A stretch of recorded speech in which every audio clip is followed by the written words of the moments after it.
Listo, entonces, al igual que gases, que lo dividimos en gases uno y gases 2, vamos a hacer lo mismo con termodinámica. Termodinámica lo vamos a estudiar en termodinámica uno y termodinámica 2. Y ya solo que después de estudiar termodinámica, solo quedaría un tema más que vendría a ser hidrostática, y con esos 6 temas ya estarían listos para dar su parcial. Así que ojo con ese tema porque sí vi que en termodinámica hay un poco más de preguntas, así que ese tema, mucho cuidado. Bueno, entonces comenzamos. Vamos a hablar en primer lugar acerca de la energía térmica. Nosotros sabemos que la energía se puede manifestar de distintas maneras en la naturaleza. Ya habíamos estudiado un poco sobre uno de los tipos de energía en biodinámica, que era energía mecánica, ¿no? La energía mecánica era la energía que podía almacenar un cuerpo para generar un trabajo, es decir, para generar un desplazamiento. Y teníamos lo que era la energía cinética, teníamos la energía potencial gravitatoria, la energía potencial elástica. Y ahora vamos a estudiar lo que es la energía térmica. Esta también se va a presentar en la naturaleza, como en forma de calor. Y nosotros vamos a utilizar la energía térmica en nuestra vida cotidiana, es muy importante. Lo utilizamos para cocinar, lo utilizamos para poder planchar nuestra ropa, etc.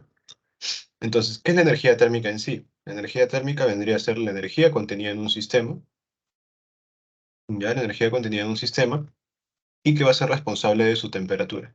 Por lo tanto, el calor es el flujo de energía térmica, es la forma en cómo se manifiesta la energía térmica. Se manifiesta en forma de calor. Entonces vamos a ver que calor y temperatura, si bien pueden relacionarse, en realidad son conceptos bastante distintos, y vamos a ver por qué más adelante. Entonces vamos a ver que la energía térmica o algunos otros tipos de energía se pueden convertir en energía térmica. Por ejemplo, la energía mecánica se puede convertir en energía térmica de la siguiente manera.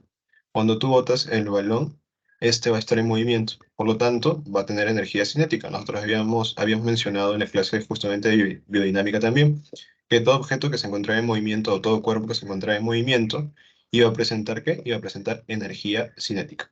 Por lo tanto, cuando tú botas el balón, va a tener una energía cinética. Cuando choque contra el suelo, esa energía cinética la va a perder en forma de calor, ¿ya? Entonces, si tú sueltas el balón, va a ir rebotando, rebotando, rebotando, poco a poco, hasta que ya deje de rebotar. Esto porque va a ir perdiendo calor y va a perder su energía cinética en forma de calor. Luego tenemos la energía térmica, que también puede ser transferida a otros cuerpos u a otros objetos. Por ejemplo, tenemos aquí esta olla que está siendo calentada por, ¿no? por una hornilla, por una cocina, básicamente. Y vamos a ver que ese calor que me produce la cocina va a ser transferido a la olla, y de esta manera va a poder calentarse y vamos a poder utilizarlo para distintos alimentos, ¿no? Para poder hervir, por ejemplo, sancochar un pollo, una papa, hacer una sopa, etc. Entonces, la energía térmica también puede transferirse entre distintos objetos. Y también tenemos que la energía eléctrica puede convertirse en energía térmica. ¿Cómo? Porque nosotros vemos que la plancha utiliza todo un sistema eléctrico. ¿Para qué? Para producir calor, y que de esta manera nosotros podamos planchar nuestra ropa, ¿no? Entonces, energía mecánica se puede convertir en energía térmica, energía eléctrica se puede convertir en energía térmica se puede transferir, y también, bueno, aquí no lo puse, pero la energía química también se puede convertir en energía térmica. ¿Cómo? Porque nosotros utilizamos los alimentos, ¿no? Para, nosotros usamos alimentos para poder cumplir con nuestras necesidades nutricionales, nuestras actividades metabólicas, ¿no? Entonces nosotros convertimos la energía química en energía térmica. Ahora, esta parte aquí que está resaltado, tómenlo bastante en cuenta, porque si comprenden esto, van a comprender lo siguiente que vamos a ver. Cuanto más rápido se mueven las moléculas de un sistema, más energía térmica produce. O sea, puede producir más calor, mientras más rápido se mueven las moléculas de un sistema. ¿Y esto por qué es importante? Porque el calor, ¿qué vendría a ser? El calor vendría a ser una forma de energía que va a depender del movimiento molecular. ¿Qué quiere decir? Nosotros sabemos que vamos a tener un sistema. ¿Ya? Por ejemplo, este va a ser un sistema. Y este sistema va a estar compuesto por moléculas. Y estas moléculas no van a estar estáticas, sino que van a estar en constante movimiento. ya van a estar en constante movimiento. Entonces, el calor que vendría a ser, el calor vendría a ser el resultado del movimiento molecular que va a componer al sistema. Por eso es que se dice que el calor es una forma de energía que depende del movimiento molecular. Ya no se olviden eso. Otra forma de describir, claro, otra forma de describir el calor vendría a ser que la energía cinética total, que vendría a ser la suma de la energía cinética individual de cada una de estas moléculas, dándote una energía cinética total. Esto quiere decir que cada una de estas moléculas va a estar en movimiento, como habíamos mencionado. ¿Ya? Entonces, si tú sumas la energía cinética de cada una de estas moléculas, te va a dar una energía cinética total. Por lo tanto, el calor vendría a ser la energía cinética total de las moléculas de un cuerpo, o la suma de la energía cinética individual de cada una de las moléculas. Entonces, no se olviden que el calor va a ser una forma de energía que depende del movimiento molecular. Eso es bastante preguntado. Otro concepto que también deben saber es lo de las calorías. ¿Cómo se va a definir una caloría? Esto sí lo preguntan tal cual. Tal cual está aquí, así lo pregunto. Una caloría es la cantidad de calor que requiere un gramo de agua para incrementar su temperatura en 1 grado. Ahorita vamos a ver un poco sobre cómo se manifiesta este concepto. Luego, estas equivalencias también es preguntado. Nos dicen una caloría va a ser igual a 4,186 joules. ¿Ya? ¿Por qué se puede convertir a joules? Por lo siguiente, justo estamos mencionando que el calor vendría a ser la energía cinética total. ¿Y cómo se mide la energía cinética? Se mide en joules, o su unidad de medida vendría a ser en joules. Por lo tanto, podríamos hacer esa conversión. Una caloría va a ser igual a 4,186 joules y un joule va a ser igual a 0,24 calorías. Más que todo, esta de aquí es la que suelen preguntar. ¿Ya? Esa es la que más suelen preguntar. Así que ojo con esta parte. Luego tenemos otro concepto que vendría a ser la temperatura.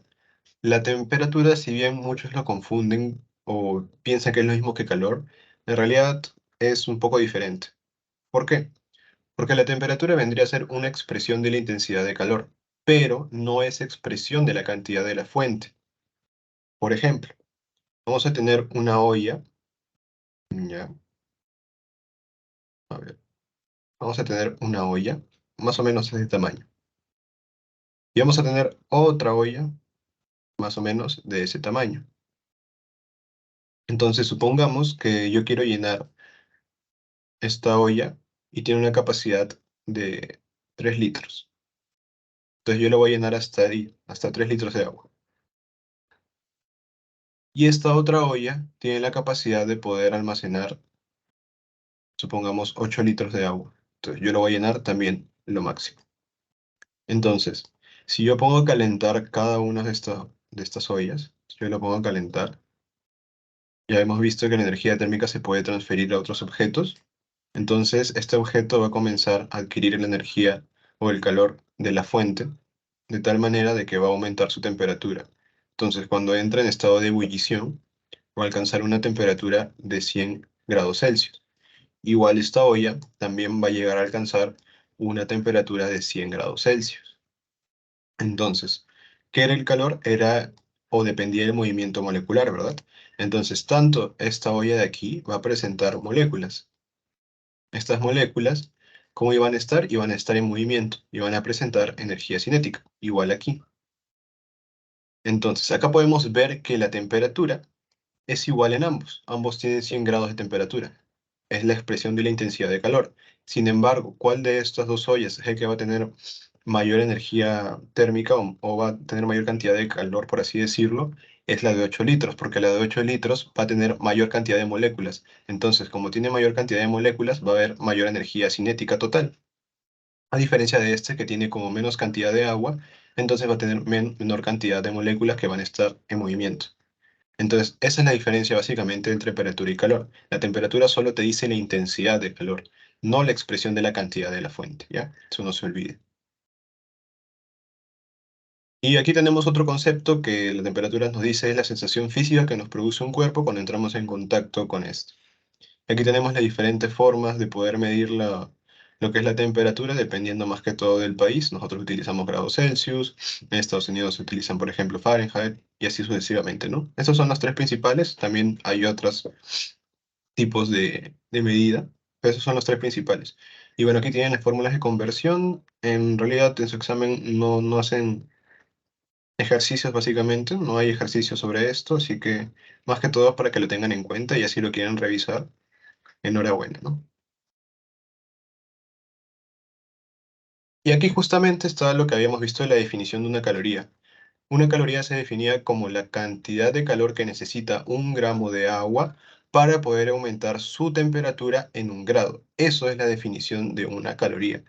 Entonces, imaginemos que tú no sabes cuánto es esto ya. Imaginemos que tú no sabes cuánto equivale una caloría. Entonces tú dices, tengo 1 gramo de agua, que vendría a ser la masa, tengo la temperatura inicial, que vendría a ser 20, y tengo la temperatura final, que vendría a ser 21. Entonces, de acuerdo a esta fórmula que tenemos que aquí, que nos va a permitir hallar las calorías, sería masa por la diferencia entre la temperatura final y la temperatura inicial, es decir, la resta, ¿no?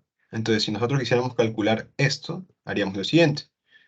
Una caloría, o el calor, va a ser igual a masa, que sería 1 gramo, por la temperatura final, que es 21, menos la temperatura inicial, que es 20. Entonces, 21 menos 20 es 1. 1 por 1 es igual a 1. Por lo tanto, sería una caloría. Y esto representa la definición que habíamos mencionado, no se olviden. Que es una caloría, es la cantidad de calor que necesita 1 gramo de agua para aumentar su temperatura en 1 grado. Y de igual manera, si es que aplican esta fórmula en los otros valores, también le va a salir la cantidad de calorías. Entonces, poniendo otro ejemplo, imaginemos que tenemos 10 gramos de agua y vamos a ver que la temperatura inicial también es 20, ¿ya? Y la temperatura final va a ser, supongamos, 30. Entonces, ¿cuántas calorías se ha requerido para aumentar la temperatura de estos 10 gramos de agua en 10 grados? Vamos a hallarlo. Entonces, esto vendría a ser la masa, esto vendría a ser la temperatura inicial y esto vendría a ser la temperatura final. Entonces, calor va a ser igual a masa por la diferencia entre las temperaturas. Por lo tanto, calor va a ser igual a 10 por 30 menos 20. Entonces, finalmente, ¿cuánto saldría? 30 menos 20, 10, 10 por 10, 100. 100 calorías. Entonces, más o menos así es como funciona cada uno de estos. Si desean, pueden intentar resolverlo. Van a ver que le va a salir esta parte de aquí. Ya. Ahora vamos a hablar acerca de la fiebre. La fiebre se va a definir en clínica, o se va a considerar en clínica como una elevación de la temperatura oral matinal, más o menos a las 6 de la mañana, ¿no? Un aproximado, por encima de 37,2 grados, o una temperatura vespertina, 4:06 p.m., mayor a 37,7 grados. Entonces, esto es más que todo un concepto teórico como tal. Ahorita vamos a ver que en la práctica clínica en realidad no se aplica tanto, ahorita vamos a verlo. Y eso sí es bastante importante, debemos saber que la temperatura rectal es mayor que la oral en 0,6 grados y la temperatura axilar es menor que la oral en 0,5 grados y es poco confiable. Entonces aquí tenemos la temperatura oral, tenemos la temperatura rectal, que más que todo se utilizan como vemos aquí en los neonatos o en los bebés. Y finalmente tenemos la temperatura axilar, la que más se utiliza, ¿no? En todos los hospitales, obviamente, es la temperatura axilar, ¿no? En caso de pediatría, más la rectal. La temperatura rectal, vamos a ver ya en la siguiente clase, que es un poco más fiable con respecto a la temperatura central, que bueno, eso ya lo vamos a describir en la siguiente clase. Entonces, recapitulando, fiebre mayor a 37,2 en la temperatura oral matinal, o mayor a 37,7 en temperatura vespertina. Temperatura rectal es mayor que el oral en 0,6 y temperatura axilar es menor en 0,5 que el oral y es poco confiable. Entonces, aquí tenemos un pequeño ejemplo donde vamos a ver Un varón de 23 años de edad que acude a consulta por sensación de diaforesis nocturna, es decir, una sudoración nocturna, no refiere síntomas respiratorios, no urinarios ni digestivos. Al colocarle el termómetro en la axila por 3 minutos, esta marca 37.8. Vamos a ponerle 37.7 ya. Y la respuesta más adecuada sería está afebril, está con hipertermia, está con febrícula, está febril, está con fiebre facticia. En este caso, lo primero que tenemos que evaluar es la temperatura que nos dan, ¿no? La temperatura axilar va a ser igual a 37.7 grados Celsius, obviamente, ¿no? Ya. Y en nuestra definición anterior habíamos dicho que tenía que ser una temperatura matinal mayor a 37.2 o vespertina mayor a 37.7. En este caso no nos dan la hora, así que vamos a tomar el valor mayor, que sería 37.7. Entonces, esta es la temperatura axilar, que es 37.7. Por lo tanto, ¿es fiebre? ¿Tiene fiebre o no tiene fiebre? Ojo con No, esto. no tiene fiebre, tiene febrícula. Febrícula, dice. Ya. Vamos a ver entonces. Si tú lo comparas directamente, esta temperatura de aquí, si te das cuenta, está en rango mínimo, entonces tú dirías, no, no está sin fiebre, ¿no? Pero acuérdense que esto es temperatura oral. Eso es temperatura oral, ¿no? Entonces, habíamos mencionado que la temperatura axilar era menor que la oral en 0.5 grados. Por lo tanto, para tú poder saber cuánta temperatura la oral en realidad tendrías que sumarle más 0.5, porque la temperatura axilar es menor que la oral en 0.5. Por lo tanto, te daría 38.2. Entonces, 38.2 sí es mayor que 37.7. Por lo tanto, el paciente estaría febril. Ahora, con respecto a lo de febrícula, van a ver que básicamente en triaje lo que van a hacer es, le van a medir la temperatura axilar y si, bueno, va a considerarlo normal cuando está en 30 entre 37, entre 6.5 y 37.5 es lo que consideran como normal. Algunos dicen que de 37.5 a 37.9 más o menos, o 37.6, 37.5 a 37.9 lo consideran como febrícula, y ya mayor a 38, ahí ya lo consideran como fiebre. Ahora, este término de febrícula en realidad aún se utiliza bastante, pero en la práctica clínica como tal no lo ponen. O sea, básicamente, si tú vas a evaluar la temperatura, o tiene fiebre o no tiene fiebre. El término febrícula en realidad ya no lo utilizan mucho, pero esto es más que todo en la práctica clínica. O sea, no hacen toda esta conversión como tal, sino que de frente toman la temperatura axilar y si está mayor a 38, ya es fiebre. Si está menor, si está entre 36.5 y 37.5, normal. Ya. Entonces, en este caso estaría febril, estaría con fiebre. Ahora vamos a hablar acerca del equilibrio térmico. El equilibrio térmico que vendría a ser. Esto ocurre cuando dos cuerpos con diferente temperatura se ponen en contacto y uno de ellos empieza a perder calor porque transmite energía al cuerpo que se encontraba con menor temperatura. Es decir, que el calor ganado va a ser igual al calor perdido. Entonces, aquí tenemos un cuerpo que tiene mayor temperatura y aquí tenemos un cuerpo que tiene menor temperatura. Entonces, cuando se pongan en contacto estos dos cuerpos, lo que va a pasar es que el cuerpo que tiene mayor temperatura le va a transferir parte del calor al otro cuerpo que tiene menor temperatura, hasta llegar a un punto donde el calor ganado sea igual al calor perdido y ambos tengan la misma temperatura. Eso es lo que se llama como equilibrio térmico. Luego tenemos la ley cero de la termodinámica, que nos dicen que si un cuerpo A tiene equilibrio térmico con un cuerpo B y este último con otro cuerpo denominado C, entonces A y C está en equilibrio. Básicamente nos dicen que si el cuerpo A está en equilibrio con el cuerpo B y el cuerpo B está en equilibrio con el cuerpo C, entonces A también está en equilibrio con C. Es como decir lo siguiente, A igual a B, B igual a C. Por lo tanto, A también es igual a C. Esa es la ley cero de la termodinámica, ¿no? No se olviden. Un cuerpo A tiene equilibrio térmico con B y un otro cuerpo B tiene equilibrio térmico con C, entonces A y C también están en equilibrio térmico.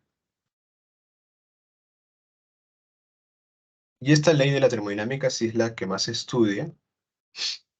Esta ley nos habla acerca de la conservación de la energía, el principio de conservación de la energía. ¿Y qué es lo que va a evaluar? Va a evaluar lo que es la energía interna, ¿no? Habíamos mencionado que el calor era el resultado de la suma de las moléculas que iban a estar en movimiento, o de la energía cinética total. Entonces, esto va a ser algo similar. Energía interna va a ser la suma de energía microscópica de un sistema por cada una de estas moléculas, ¿no? Que van a componer el sistema.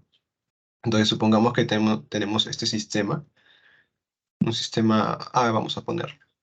Entonces, este sistema A va a tener una energía interna 1. Entonces, ¿qué pasa si se le añade calor a este sistema? Entonces, va a seguir siendo un sistema A, pero ahora va a variar su energía interna, va a tener una energía interna 2. Entonces, ¿cómo tú calculas esa variación de energía interna? Simplemente restando la energía 2 menos la energía 1. Esa vendría a ser la variación de la energía. ¿Y cómo calculas la variación de la energía? A través de lo siguiente, ¿no? Esta fórmula de aquí. El cambio de energía interna va a ser igual al calor añadido al sistema menos el trabajo efectuado por el sistema. Entonces aquí tenemos un ejemplo, tenemos un sistema 1. A este sistema 1 va a tener una energía térmica 1. Entonces cuando se le añade 150 joules, lo que pasa es que 100 de ellos van a ser efectuados en forma de trabajo. Entonces, ¿qué pasa con la otra parte del calor? Entonces, ¿qué va a decir? El cambio de energía interna, ¿no? ¿Qué ha pasado con eso? Entonces, utilizamos esta fórmula. La variación de energía interna va a ser igual a ¿qué? Al calor añadido, 150 joules, menos 100 joules, que sería el trabajo efectuado, y esto te da 50 joules. Entonces, esos 50 joules, ¿dónde están? Aquí. Ese es el calor que se queda dentro del sistema. Entonces, si se dan cuenta, todo el calor que se ha añadido ha sido utilizado, bueno, el 100 ha sido utilizado y 50 se han quedado contenidos en el sistema, ¿no? Es por eso la ley de la conservación de energía, que la energía no se crea ni se destruye, solo se transforma. Entonces, esa vendría a ser la primera ley de la termodinámica. Ahora vamos a pasar a hablar acerca del sistema termodinámico. Vamos a tener tres tipos de sistemas termodinámicos. Vamos a tener un sistema termodinámico abierto, un sistema termodinámico cerrado y un sistema termodinámico aislado. ¿En qué va a radicar la diferencia entre esos sistemas termodinámicos? En el caso, o para eso tenemos que evaluar dos factores o dos variables. Uno, la materia, y dos, la energía. En el caso del sistema abierto, vamos a ver que el organismo o el sistema va a intercambiar materia y energía con el medio ambiente o con el medio externo, con el exterior. ¿Y cuál sería el ejemplo? Nosotros. Nosotros vendríamos a ser un sistema termodinámico abierto.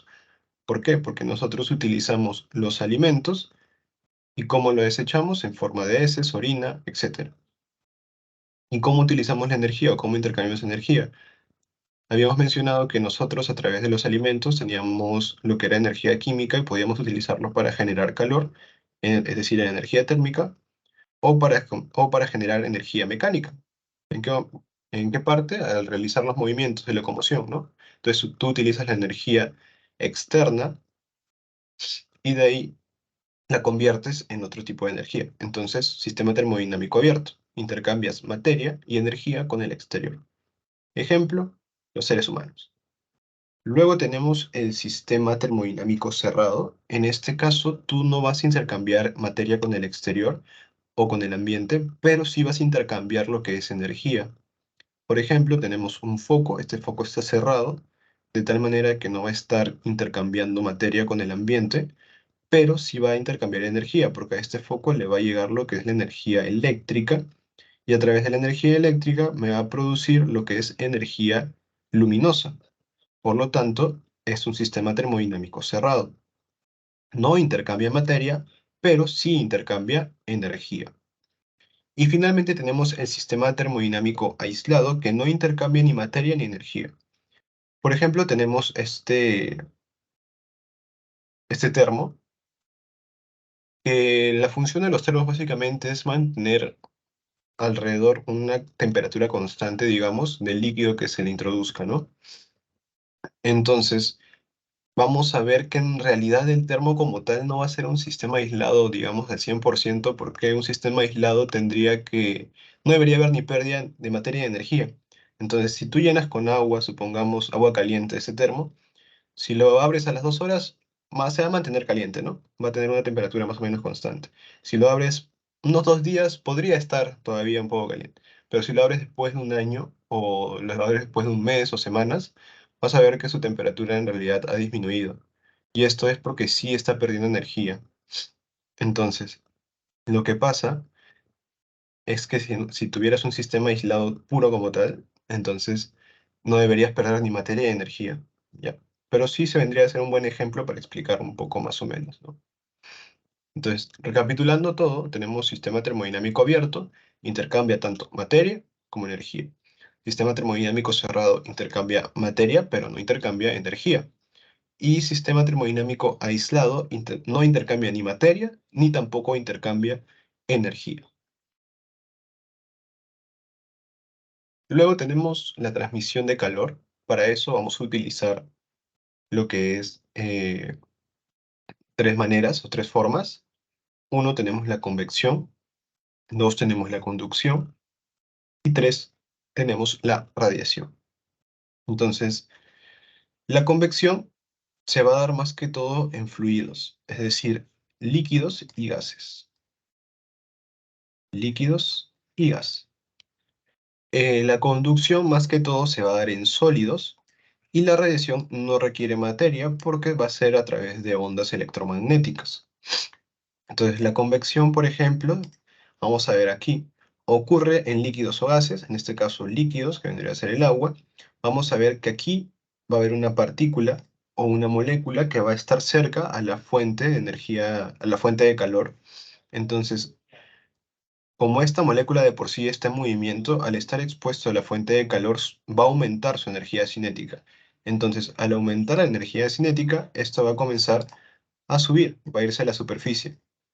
Pero en esta parte de aquí ya había una molécula ocupando este lugar.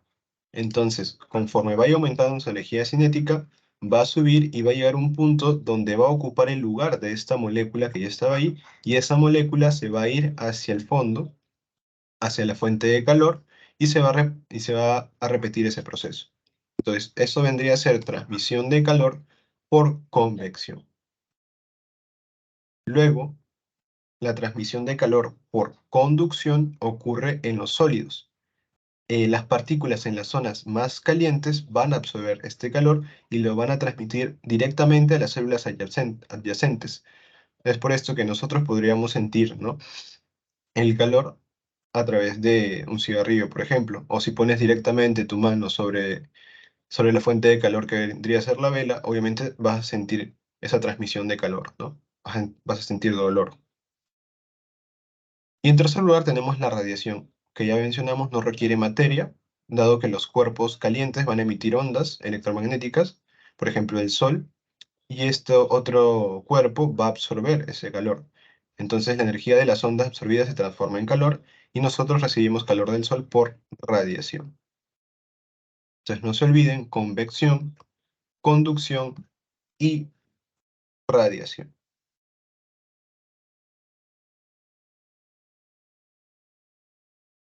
Ahora vamos a hablar de dos procesos bastante importantes.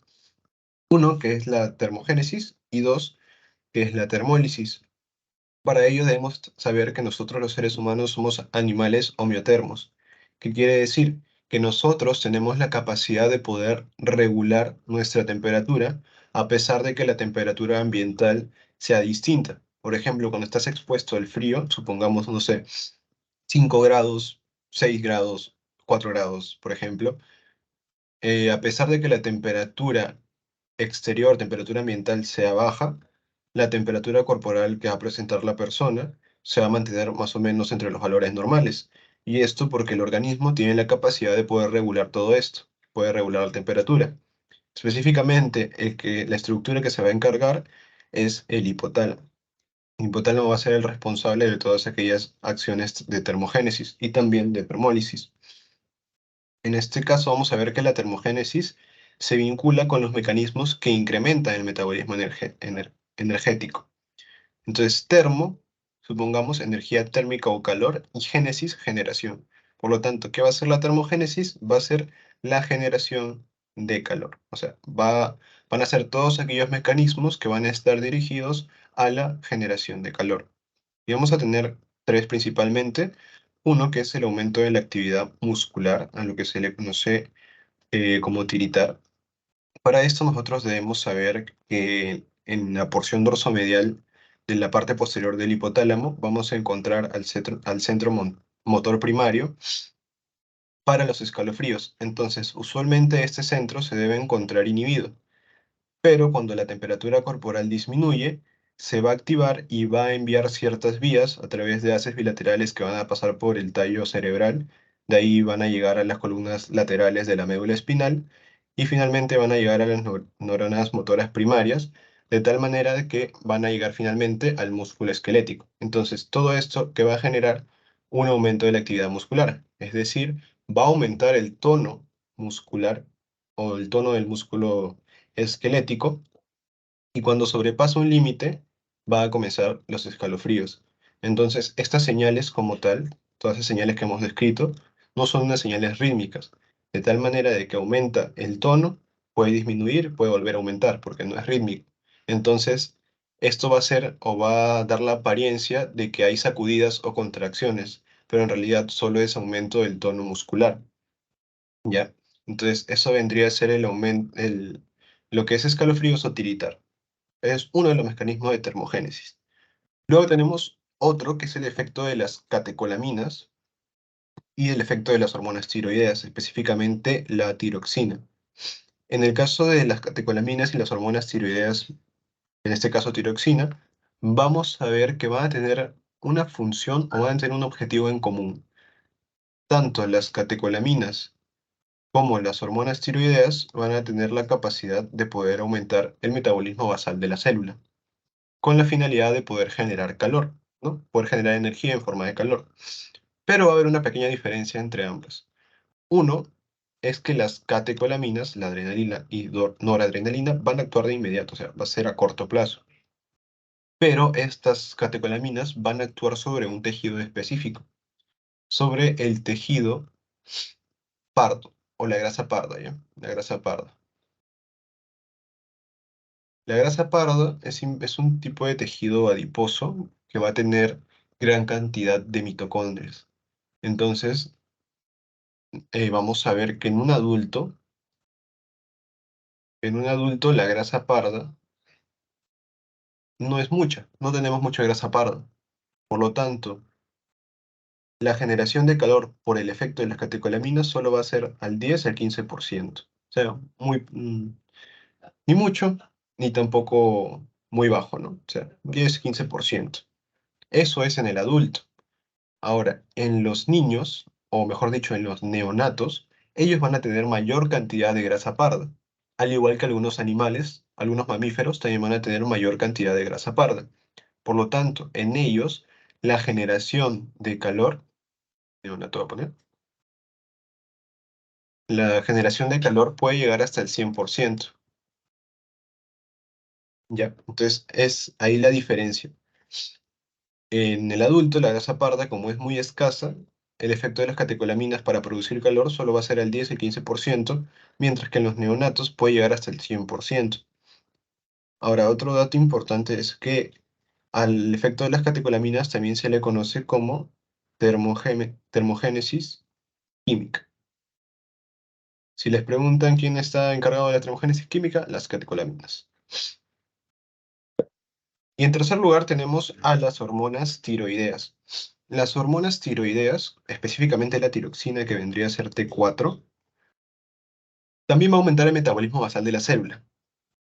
Pero ¿cuál es la diferencia? La diferencia es que estas sí van a actuar sobre todas las células del organismo, pero van a hacerlo a largo plazo, es decir, va a demorar ciertas semanas para que pueda activarse. Entonces, el efecto de las hormonas tiroideas va a ser a largo plazo y va a ser sobre todas las células del organismo. Pero ¿cuál es el objetivo también? Aumentar el metabolismo basal de la célula para poder producir calor o poder producir energía en forma de calor. Entonces, ¿cómo se da esto? Nosotros ya habíamos mencionado que el hipotálamo era el centro termorregulador de nuestro organismo. Entonces, cuando estemos, la temperatura corporal disminuya, va a comenzar este hipotálamo a liberar un factor, el factor liberador de tirotropina. Tirotropina. ¿A dónde va a llegar ese factor? Va a llegar a la hipófisis, a la glándula hipófisis. Entonces, si le está llegando factor liberador de tirotropina, ¿qué va a liberar la hipófisis? Obviamente tirotropina, ¿no? Y esta tirotropina va a llegar hacia la glándula tiroides. Y la glándula tiroides ya va a comenzar a liberar T3 y T4. Pero sobre todo nos importa T4 porque ella va a realizar todo lo que ya habíamos mencionado. Entonces, esos son los principales mecanismos de termogénesis. 1, aumento de la actividad muscular.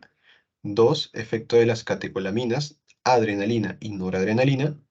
Y efecto de las hormonas tiroideas, específicamente T4. Entonces, no se olviden, diferencias básicamente entre el efecto de las catecolaminas y las hormonas tiroideas. Catecolaminas, efecto inmediato y solo actúa sobre grasa parda.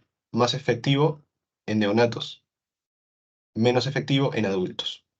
Y el efecto de las hormonas tiroideas es un poco más a largo plazo, toma su tiempo, algunas semanas, pero va a actuar sobre todas las células del organismo. Pero ¿cuál es el objetivo de ambos? Es aumentar el metabolismo basal de la célula, ¿ya? Entonces, no se olviden esa parte. Y aquí tenemos un poco cómo se puede relacionar este concepto que hemos visto con alguna presentación clínica de un paciente con hipotiroidismo o hipertiroidismo. Aquí está mal, aquí en el paciente con hipotiroidismo va a haber una hiperfunción de la glándula tiroidea, hipofunción de la glándula tiroidea, es decir, va a disminuir, ¿ya? O va a disminuir los valores de T3 y T4. En este caso, en el hipertiroidismo va a aumentar, ¿ya? Por eso hiper, por eso hipo. Entonces, dentro del hipertiroidismo vamos a ver ojos saltones, sudoración excesiva e intolerancia al calor. Sobre todo esto de aquí nos va a importar. Igual, en hipotiroidismo, depresión, piel seca, pero sobre todo este nos va a importar. Intolerancia al frío. Entonces, habíamos mencionado que en el hipertiroidismo va a haber un aumento de las hormonas tiroideas, el que nos va a importar es T4. Y aquí va a haber una disminución de las hormonas tiroideas, por lo tanto, aquí los que nos va a importar es T4 también. Entonces, habíamos mencionado que las hormonas tiroideas, específicamente la tiroxina, que iba a función iba a tener, iba a aumentar el metabolismo basal celular para la generación de energía en forma de calor. ¿Ya? Sin embargo, esto sucede cuando nosotros estamos expuestos al frío. Si no estamos expuestos al frío, no hay necesidad de que se aumenten estas hormonas. Pero en el hipertiroidismo, por distintas causas, esto va a generarse, o sea, va a aumentarse la hormona T4. Entonces, si se le aumenta la hormona T4, ¿qué va a generar? Va a generar aumento de metabolismo basal celular y por lo tanto va a aumentar la producción de calor. Entonces, si esta persona de por sí ya está produciendo calor, si tú la expones al calor o al sol, entonces esta persona no va a tolerarlo porque de por sí ya está produciendo calor. Entonces, si se expones a más calor, esta persona obviamente va a ser intolerante. E igual ocurre con el hipotiroidismo. En el hipotiroidismo, si tú disminuyes T4, entonces va a haber menor metabolismo basal celular, por lo tanto va a haber menor producción de calor. Entonces, si tú a esta persona le expones al frío, no va a tener este mecanismo para poder protegerse, de tal manera de que esta persona puede sentir intolerancia al frío. Tú le pones al frío y no va a tener un mecanismo como tal para poder protegerse de eso. Entonces, hipotiroidismo, intolerancia al frío; hipertiroidismo, intolerancia al calor o al sol. Ahora tenemos esta parte de aquí que también es importante, es el sistema contracorriente, es el sistema de intercambio de calor contracorriente. Aquí tenemos una temperatura ambiental de 10 grados, es decir, una temperatura más o menos baja. Entonces, en este contexto, lo que tú quieres realizar si estás ante el frío es perder calor o conservar calor. Obviamente conservar calor, ¿no? Porque estás expuesto al frío. Entonces, lo que va a ocurrir es que estos plexos venosos van a hacerse más profundos, es decir, van a estar más cerca de lo que es la arteria, en este caso la arteria humeral. Y lo que va a ocurrir es que la arteria humeral va a tener una temperatura similar a la temperatura central, que ya hemos estudiado en la clase pasada, pero sepan que es 37 aproximadamente, ¿no? Entonces va a tener una temperatura de 37 aproximadamente. Entonces, justamente por equilibrio térmico, si este plexo venoso tiene menor temperatura y está en contacto con este que tiene mayor temperatura, entonces el intercambio, el flujo de calor va a ir donde hay mayor temperatura a menor temperatura. Por esto es que aquí se dice el flujo de calor. Entonces, el flujo se da desde la arteria hasta las venas. Y de esta manera se puede estar en un equilibrio térmico para no perder calor ante una temperatura ambiental de 10 grados, por ejemplo. Caso contrario ocurre cuando estás en una temperatura ambiental de 30 grados. Es una temperatura algo elevada, ¿no? O sea, va a haber calor. Por lo tanto, en este caso, tú sí vas a querer perder calor, porque ya tienes mucho calor en el ambiente, entonces tú vas a querer perderlo. Para esto, los plexos venosos se van a hacer más superficiales. Entonces, el flujo de calor ya no va a ir desde la arteria hasta el plexo venoso, porque ya no están juntos, ahora están más superficiales. De tal manera que el intercambio de calor ahora va a ir desde la vena hacia la superficie cutánea y de esta manera se va a poder perder o se va a eliminar, ¿ya? Entonces, esto es cuando tú quieres eliminar calor y esto es cuando tú quieres conservar el calor. Aquí más que todo es donde se aplica el sistema de intercambio de calor contracorriente o equilibrio térmico también. Y finalmente ya vamos a hablar acerca de la termólisis. También va a estar dirigido por lo que es el hipotálamo en su mayoría, ¿no? En este caso, igual termo, energía térmica o calor. Lisis, ruptura, digamos, eliminación. Por lo tanto, la termólisis va a hacer todos aquellos mecanismos para poder eliminar el calor. Entonces tenemos que la radiación es el más importante, representa el 60%,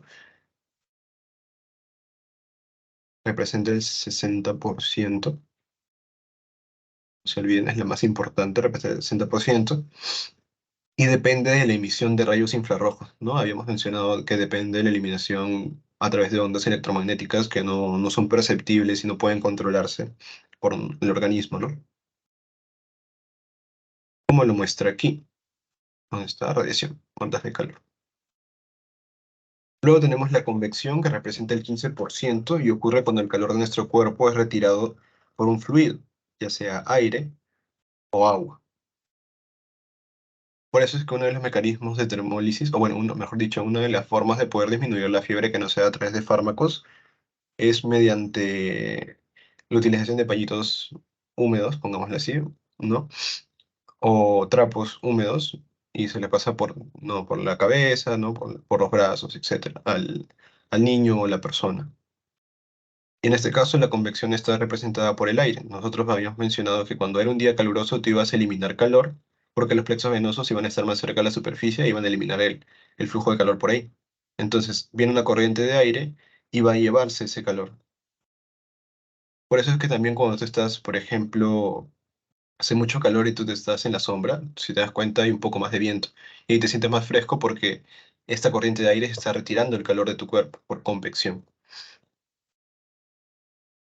Luego tenemos la evaporación, que representa el 22%, y es el segundo de mayor importancia, ¿no? Si se dan cuenta, el primero es radiación,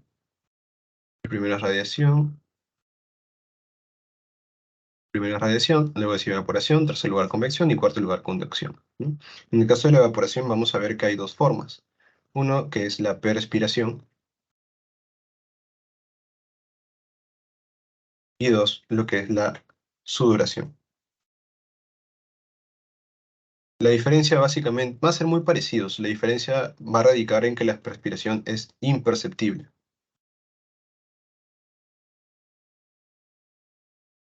Imperceptible. Mientras que la sudoración sí va a ser perceptible y es más significativa. Más significativa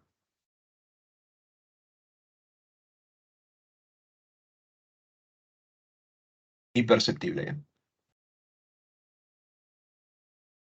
Entonces, eso vendría a ser evaporación. Y finalmente tenemos lo que es conducción, que representa el 3%.